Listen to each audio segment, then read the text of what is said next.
Hey guys, welcome back. And today we're going to talk about the DJI Osmo Nano. So, I got this in the mail on Friday, and today is Sunday. Yesterday I took it with me house hunting.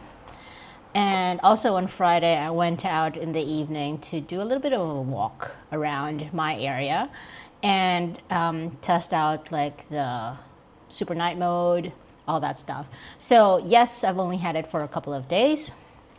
And I don't really have much of an opinion of it at the moment, but I do have a few things that I wanted to talk about, and mainly why I got this. I am currently filming on my Pocket 3. I have the Action 5 Pro.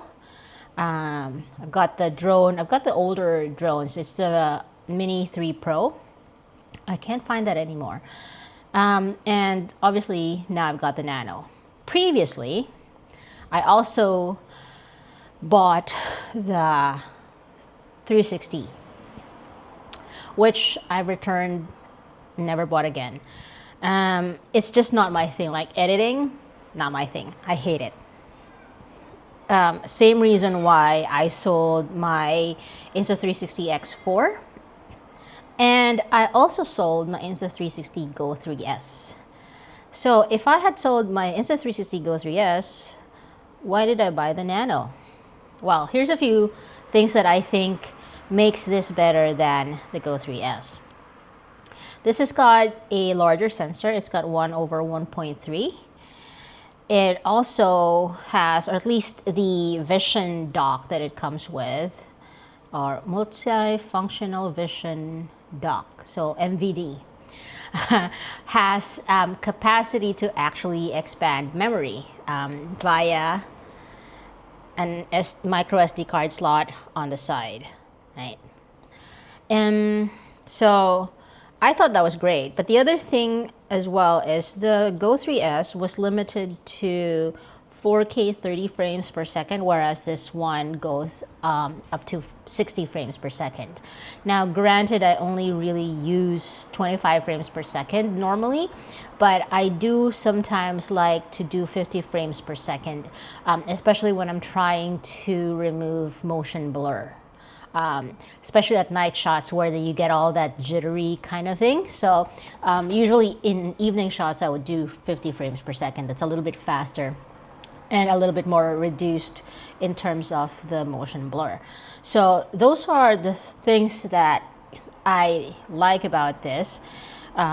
Also, the other thing, one of my gripes with the Go 3S was that you couldn't connect an external mic to the Go 3S, but this can connect with the Mic 2, the Mic 3, and the Mic Mini. Note that the original DJI mic is not compatible, right? And it can connect up to 2 microphones. So yeah, yes. So I really liked that. Now, this is larger than the Go 3S. I know that because the Go 3S is about the same size as my thumb, and that in comparison to this is larger. It also feels quite heavy compared to the Go 3S. And I remember that because the Go 3S, when attached to my shirt, never did bunching like this. Now, here's the thing.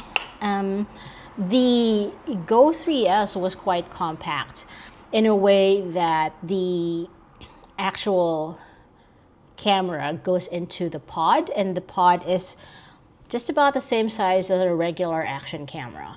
And it had a flippy screen so you could actually just see yourself that way, which I think is a better way to do things. Don't get me wrong, I like the Vision Pod, and I'm glad that they finally decided to make the polarization like you can flip it either way and it'll stick together, because the previous mounts that they had only went one way. Like there's a specific direction of where you're supposed to connect the camera to the mount. Excuse me. Now, since I've brought out my Action 5 Pro, I wanted to compare the size. Okay, I'm gonna take off the mount that's on here at the moment, and I want you to see that when the modules are together, they are much taller than the 5 Pro. The 5 Pro is slightly thicker than the modules. In terms of weight, they're almost similar. This might be a little bit heavier, but obviously more compact than these two together. The only advantage is if this modular thing is actually split. But when it's put together, it's actually bigger. Now, it's probably about the same size as what the DJI 360 is. Just remembering how it felt in my hand when I had it, it's about the same size. Just the camera is in the middle, and there's like 2 cameras on it. But yeah, overall, I like it. I'm not 100% convinced by it. I'll be honest with that. And because it's a relatively new release, like it released last week as I'm filming this. I think it was Wednesday, the 24th of September when it came out here in Australia. And the accessories that is very limited. There is the ND filter. I'm just removing the case here. There is an ND filter by DJI, but that they only have up to, I think, 36. So it was 32, 8, 16, and 32 in terms of the strength of the ND filter. So this is what it looks like without the case. The case comes with it, and there's like the connection points over there. Right, so I'm actually glad that it came with a case like this, because the Insta360 Go 3S didn't, and the amount of times I had dropped that thing, I cannot tell you. Also in the case, there's like a little holes here where you can attach a wrist strap if that's your thing. I don't really like doing that. So at least with a case that safeguards the actual camera. The camera itself is waterproof up to 10 meters. The vision dock is not. And I get why, because they've made it, it has expandable memory, so it's not completely sealed. I'm sure they would have found a way to seal it if it was possible. Maybe that's going to be what the next iteration would be. But even the Go 3S, the camera is the only one that is waterproof. The Action Pod wasn't. Might be something to do with the fact that it had hinges because of the flippy screen. Right. So I'm gonna put some videos here of me testing that. I think I did time lapse, super night, and then just a regular video.